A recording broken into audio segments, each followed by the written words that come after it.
Are they going to? And yes, they are. The boogeyman and bigger. Welcome to an in-depth exploration of a complex and often hidden facet of the NHL. In this video, we're going to uncover the history of drug and alcohol use in the league. The relentless demands of professional hockey, the punishing schedules, the chronic pain from injuries, and the psychological strain of constant scrutiny have led to the use of drugs and alcohol as coping mechanisms. We'll travel through the decades, starting with the first well-publicized instances of substance use in the 1970s.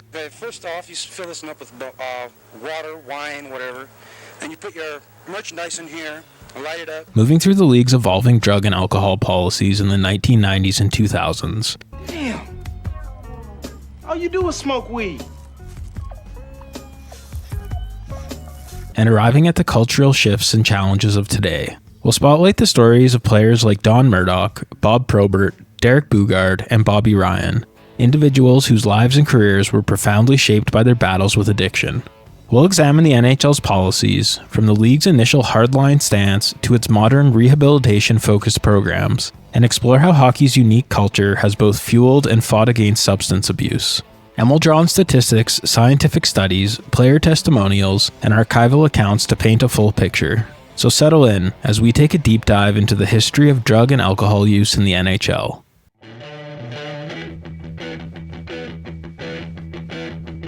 The 1970s and 1980s were a transformative time for the NHL. The league expanded from the original 6 to 21 teams by 1980, fueled by a surge in popularity across North America. Television broadcasts brought hockey into millions of homes, and players like Wayne Gretzky and Bobby Orr became household names. But this golden era had a shadow side, the rise of drug and alcohol abuse among players. Hockey in this period was a brutal sport, even more so than today. Protective gear was minimal, injuries were frequent, and the schedule was unrelenting, often with back-to-back games in different cities. Painkillers were handed out like candy to keep players on the ice, and the culture celebrated a tough-it-out mentality. For many, alcohol was the first refuge. After games, players would gather in hotel bars or locker rooms, downing beers to numb the pain and decompress.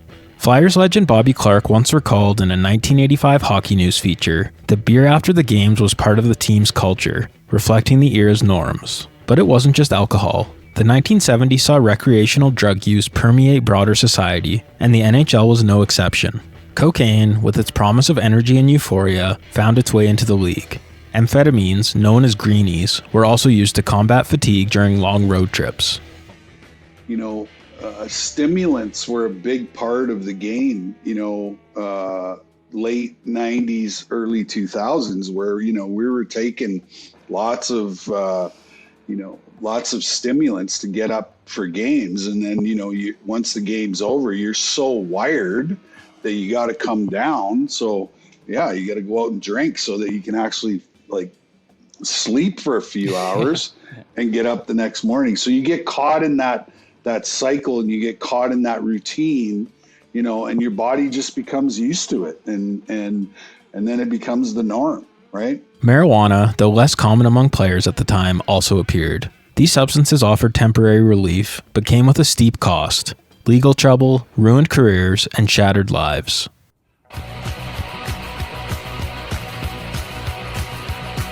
One of the earliest and most infamous cases was Don Murdoch, a rising star for the New York Rangers. Drafted 6th overall in 1976, Murdoch burst onto the scene with a 32-goal rookie season. But on August 17, 1978, his career took a dramatic turn. Returning from a fishing trip in Canada, Murdoch was stopped at Toronto's Pearson International Airport, where customs officials found 4.8 grams of cocaine hidden in his socks. He was charged with possession, pleaded guilty, and faced the wrath of the NHL. President John Ziegler initially handed down a season-long suspension for the 1978-79 season, later commuted to 40 games, marking the league's most publicized drug-related penalty. Murdoch returned in January 1979, but the damage was done. His production dropped, and he was traded to the Edmonton Oilers in 1980, never regaining his rookie year brilliance. Murdoch later reflected in a 1985 interview, "I let a stupid mistake define me. It's something I'll regret forever."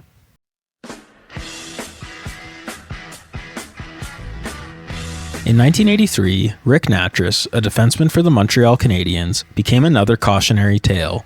On a road trip, Nattress was caught with 2 grams of marijuana and 1 gram of hashish. The NHL responded swiftly, suspending him for the entire 1983-84 season, though he was reinstated after 40 games following an appeal.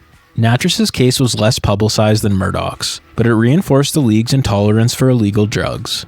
He returned to play until 1992, but the suspension left a permanent mark on his reputation.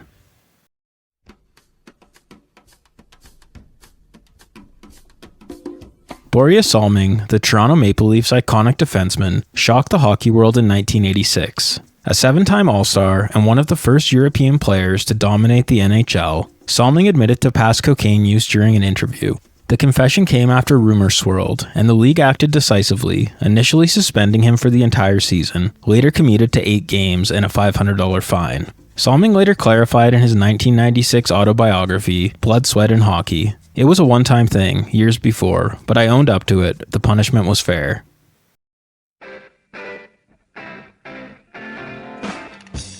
No player embodied the turmoil of the era more than Bob Probert, the Detroit Red Wings' feared enforcer. Known for his bruising style, racking up over 3,300 penalty minutes in his career, Probert's off-ice life was equally chaotic. His struggles began with alcohol, but escalated in 1989 when he was arrested at the Windsor-Detroit border with 14.3 grams of cocaine hidden in his underwear. The NHL banned him for life, a punishment unprecedented in its severity. Probert served a 3-month prison term and faced deportation, though the NHL ultimately reinstated him in 1990 after rehab. His troubles persisted with multiple DUI arrests, including a 1994 motorcycle accident linked to alcohol use, and further DUIs in 1999 and 2004. In a 2007 interview, Probert said, "Hockey was my escape, but the drinking and drugs became my prison." He played until 2002, but his legacy is as much about his off-ice battles as his fights on the ice.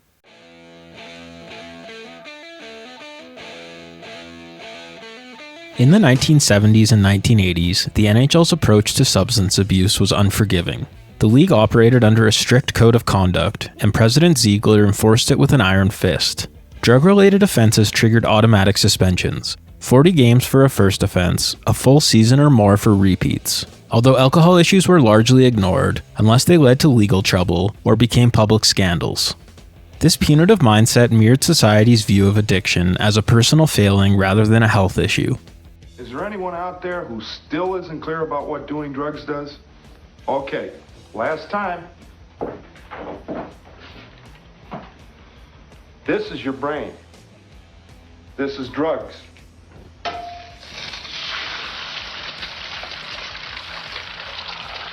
This is your brain on drugs. Any questions? And the league didn't have formal support programs, counseling, or rehab partnerships. Players like Murdoch and Probert were left to navigate their struggles alone, often under the glare of media scrutiny. A 1989 editorial criticized the league's punitive approach, calling it a policy of shame, not solutions. By the late 1980s, the cracks in this approach were evident. Suspensions didn't deter use, they drove it underground. The NHL needed a new strategy, and the seeds of change were about to be planted.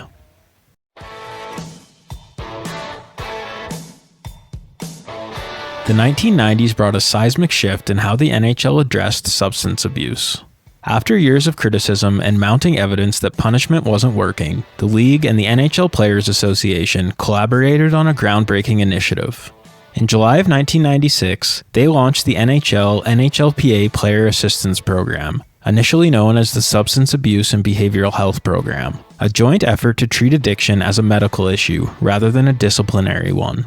The program offered players confidential access to doctors, counselors, and treatment facilities, funded by the league and union.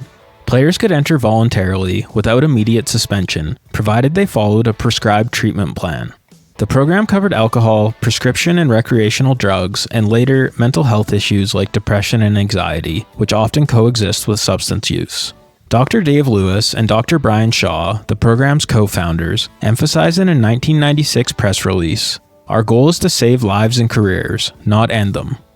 I went into the program, and at the end of that first year, I went to my first treatment center, and started to open Pandora's box, and I just didn't have enough tools at that time to be able to stay sober, one day at a time, and so for the next 4 years, I was in and out of the program, been to 4 treatment centers. But, I look back on it now and there was tools that I picked up in each one of those facilities that I use today, to stay sober. So Ken Daneyko, the New Jersey Devils' rugged defenseman, was one of the first success stories. In 1997, after years of heavy drinking, Daneyko entered the program voluntarily. He missed 45 games, half the 1997 to 98 season, while in treatment. I was a mess, he admitted in a 2003 NHL.com interview. The program gave me a lifeline. Daneyko returned sober and won 2 Stanley Cups with the Devils in 2000 and 2003. Brant Myers, a journeyman enforcer, tested the program's limits. In 1997, he entered treatment for alcohol dependency, missing time but avoiding suspension. A relapse in 1998 led to a second stint, and in 2000, he tested positive for cocaine, earning a 20-game suspension. Myers later said in a 2019 Players Tribune piece, "I fell hard, but the program kept picking me up." He retired in 2006 and now works as a sober coach, crediting the NHL's Player Assistance Program for his survival.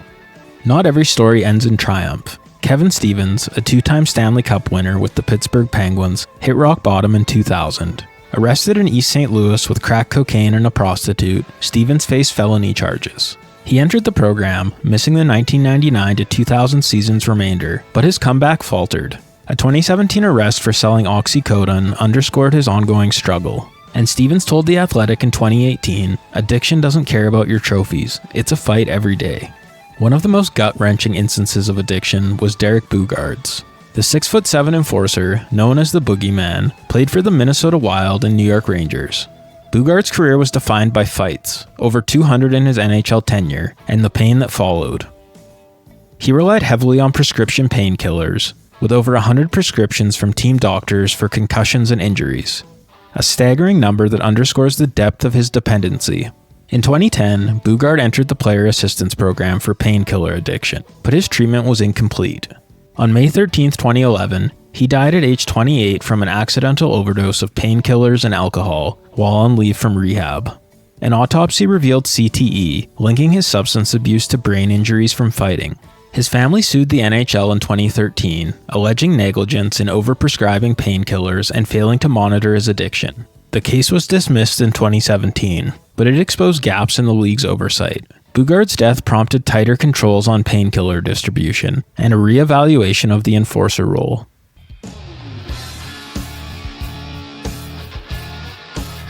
In 2005, the NHL expanded its efforts with the Performance Enhancing Substances Program, targeting steroids, growth hormones, and other banned substances. Prompted by the Belko scandal in baseball, the program introduced mandatory testing, 2 random tests per player annually, conducted by the World Anti-Doping Agency. Penalties were steep, 20 games for a first offense, 60 for a second, and a permanent ban for a third. Finnish defenseman Juraj Kärlahti felt the program's bite.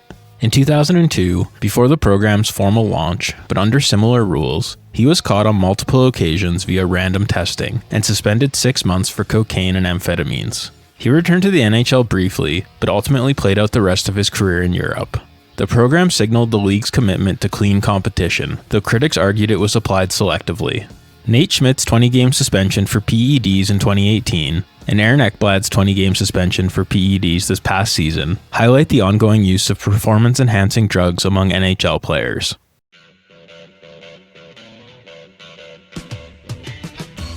Hockey's relationship with alcohol is as old as the game itself.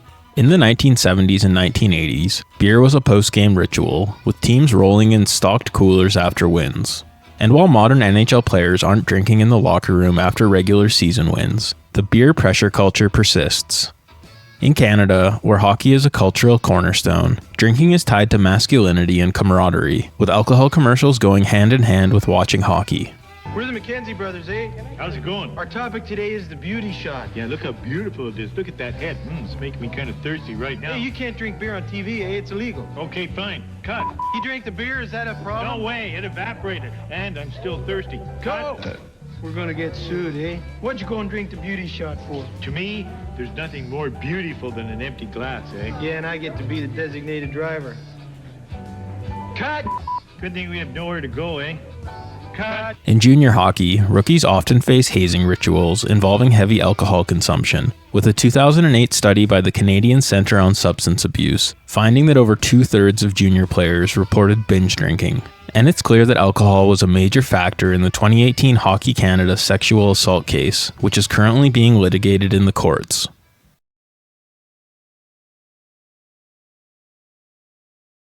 By the 2010s, a new trend emerged: cannabis use among NHL players.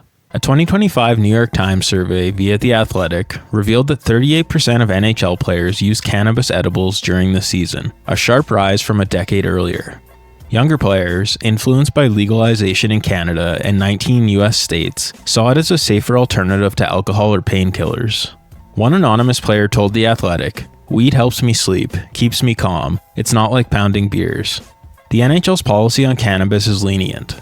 Under the Player Assistance Program, it's tested for, but positive results don't trigger suspensions, unless THC levels are abnormally high, which is undefined publicly, at which point players enter treatment. This contrasts with the NFL's publicly disclosed fines or the NBA's relaxed but still prohibitive stance. The NHL's approach reflects a privacy-first philosophy, but it's not without risks. A 2018 study in the Journal of Clinical Psychiatry found chronic cannabis use impairs reaction time, which is a concern in a fast-paced sport.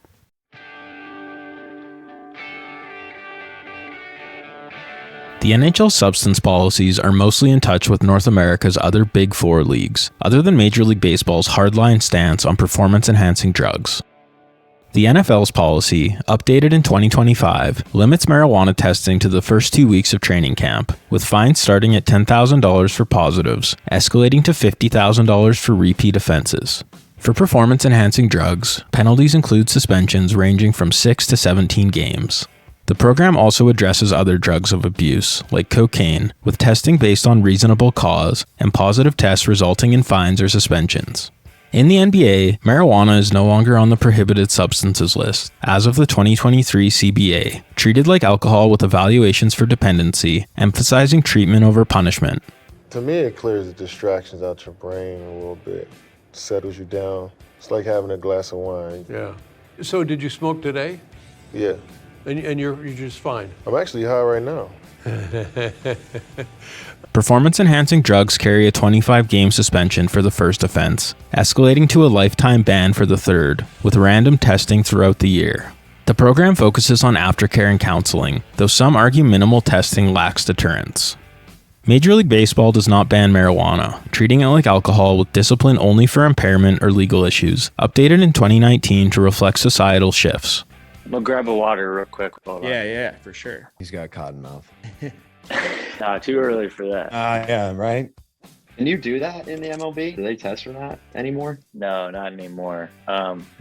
But even, I mean, when I was, I got drafted in 2012, and back then you could only do it if you were on the 40-man. So it was kind of like, that was another man, let me just I got to get to the big leagues, so I could do that, And now guys in the minor leagues can do it, and I'm like, man, I was kind of glad that wasn't the case when I was in the minor leagues, because if I was in Bowie, Maryland, and I was able to smoke pot, that probably wouldn't be the best thing for me. Performance-enhancing drugs result in an 80-game suspension for the first offense, a full season ban for the second, and a lifetime ban for the third, with year-round testing. The program emphasizes education and treatment, balancing player rights with league integrity.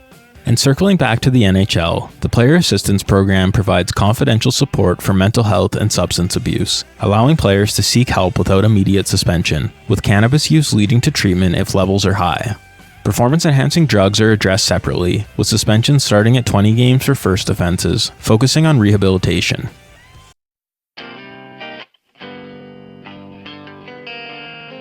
Medically, addiction in athletes is complex. A 2016 American Journal of Sports Medicine study found that professional athletes are 2.5 times more likely to develop substance use disorders due to stress, injury, and access to painkillers.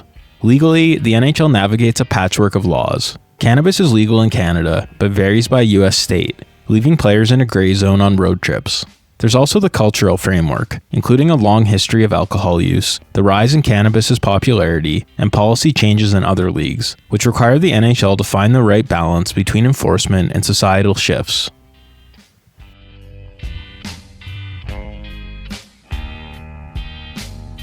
The 2020s have seen increased engagement with the player assistance program. In the 2023-24 season, multiple players entered the program, signaling a destigmatization of seeking help. In November of 2023, Samuel Girard entered the player assistance program to address anxiety, depression, and alcohol abuse, missing 5 weeks of play. He received therapy and counseling, returning to the Colorado Avalanche on December 27, 2023, after a transformative experience. Girard credited the program's support for helping him regain control, stating that it changed his life. He played 59 games that season, recording 18 points, and advocated for the program, saying, "If you need help, it's a great resource." Patrick Laine entered the player assistance program on January 28, 2024, for mental health support following a season disrupted by a broken clavicle. He was absent for nearly 6 months, cleared to return in July 2024, and later traded to the Montreal Canadiens. Laine's public advocacy for mental health, including a donation to Ohio Health, underscored his commitment. He expressed optimism post-recovery, saying, "I'm in a better place now, ready to contribute." Laine also told reporters that it's not a weakness to ask for help.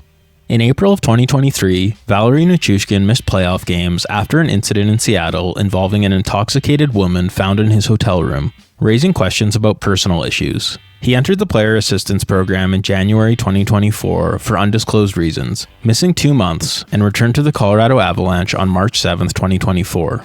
On May 13, 2024, he was suspended for 6 months without pay for violating the Stage 2 terms of the player assistance program, missing the 2024 playoffs. He rejoined the Avalanche on November 14, 2024, and returned to the lineup as a key contributor. His repeated slips suggest ongoing challenges, despite his on-ice success.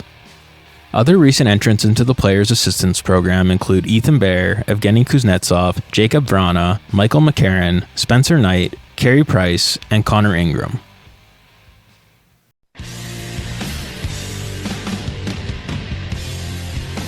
Robin Lehner has emerged as a vocal critic of the NHL's approach to player welfare, drawing from his own battles with mental health and addiction. In 2018, Lehner revealed diagnoses of bipolar I disorder, ADHD, and PTSD, which had fueled his struggles with alcohol and prescription drug abuse. A panic attack during a game with the Buffalo Sabres prompted his entry into the Player Assistance Program, a step that he credits with saving his life. Yet while his journey earned him the 2019 Bill Masterton Trophy for perseverance, it also exposed flaws in the league's support systems, flaws he has since worked to spotlight. You'll notice how painkillers aren't mentioned in any of the league's policies, and that's because none of the Big Four leagues could operate without them. Lehner's primary criticisms target the NHL's handling of mental health and substance abuse. In 2021, he sparked debate with a tweet claiming that teams provide players with benzodiazepines and Ambien without proper medical oversight, a practice he linked to his own experiences. Lehner's claims sparked debate about unregulated medication use, echoing concerns raised in Derek Boogaard's case, where the overprescription of painkillers contributed to his tragic death. And a 2022 ESPN investigation found that teams tend to over-rely on painkillers to keep players in the lineup, contributing to addiction risk among players. Though the NHL investigated Lehner's allegations, no public conclusions were shared, leaving his concerns unresolved. Beyond medication misuse, Lehner has criticized the league's lack of proactive care, pointing to the absence of mandatory mental health screenings and the relentless pressure on players to perform despite pain or injury. He's described how the grueling 82-game schedule worsened his insomnia and anxiety, driving him towards substances for relief, and how his struggles were often overlooked by those around him. Critics have also noted the player assistance program's reactive nature, with players required to self-report and strict confidentiality obscuring the program's methods and success rate. A 2023 Hockey News op-ed argued, "The NHL needs proactive screening, not just a safety net." And Lehner's call for systemic change is clear. He advocates for stricter oversight of team medical practices, routine mental health check-ins, and a shift away from the league's tough-it-out culture. His advocacy has raised awareness, prompting more players to seek help, but the NHL has yet to fully address his calls for reform.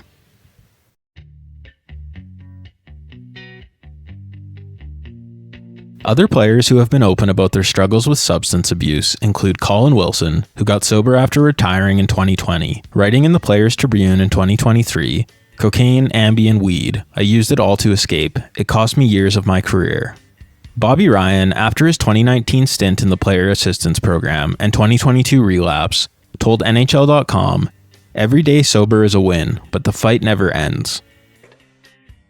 We were on the road and had a day off, and we went to the guys went to the Lions game. I elected not to because I was trying not to put myself in situations where I knew there would be alcohol, and I didn't go, but found it anyway on my own, and went to dinner with the guys, did everything you're supposed to do, and then woke up the next day and late practice, so I had plenty of time to myself in the morning, and just said, you're not right. There's just nothing good about this scenario. I tried to gut it out and got on the ice and said, okay, you can do this. You've done this before. And I think we were about 2 drills in when I just said to one of our assistant coach, I said, I got to go.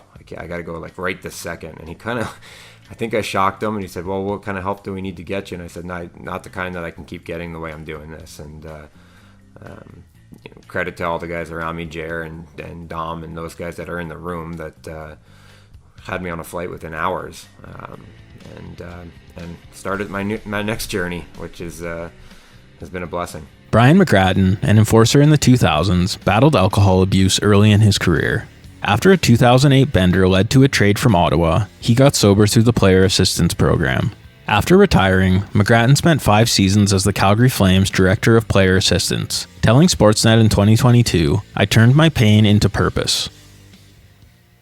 What is the one or two things that we in the media or maybe fans don't understand about the 82-game grind, about the pressure of playing NHL hockey at that level? Yeah, I mean, the pressure coming in, especially now, it seems like these guys coming in are a lot younger than when I broke into the league. You see these kids are coming in at 19 and 20 years old, and they're stars. So there's a lot of stuff that comes with that. Your life changes, you're getting some money in your pocket. I mean, you're playing in New York, LA, Chicago, like you're the star of the town. There's pressure, there's lifestyle changes that come with that. We have a young team here, and I'm fully open when I share with guys my story, and hopefully it has an impact on them of some of the pitfalls and traps that I fell into as a young player and got caught up in a lifestyle of the league and the negative effect it had on my life and my career. And hopefully they can take that home with them. It can be a learning experience, and it can be something they can learn from.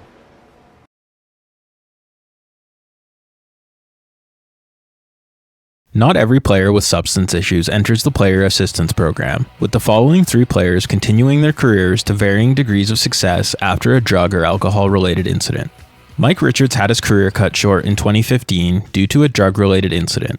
While attempting to cross the US-Canada border, he was detained for possessing oxycodone without a prescription. As a result, the Los Angeles Kings terminated his $5.75 million contract, citing a material breach.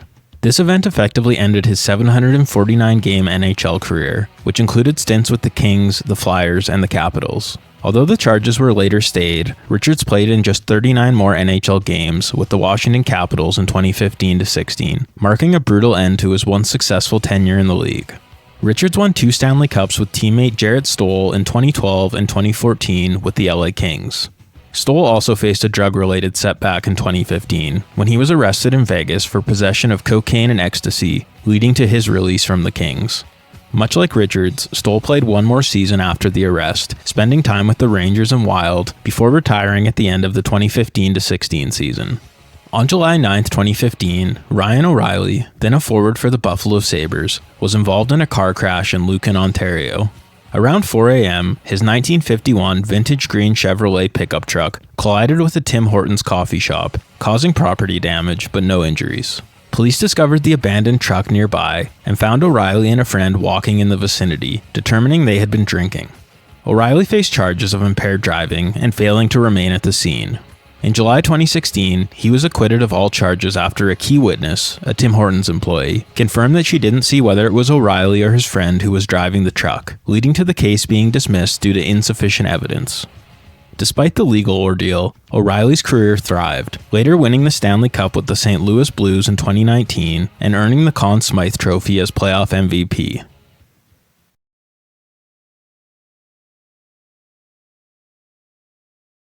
There are countless other examples of hockey players and pro athletes who have struggled with substance abuse, and it's also a society-wide problem, impacting people from all walks of life. Drinking and drug use remains a big part of hockey culture and wider North American culture in general. I have my own struggles with addiction, and my heart goes out to anyone struggling or supporting a loved one through it. There are lots of resources out there, and it's never too late to ask for help. I'd be interested to hear your own experiences with substance use, hockey-related or not. That's all for this look back at the history of drug and alcohol use in the NHL. Thanks for tuning in, and if you enjoyed this video, please like and subscribe to support the channel.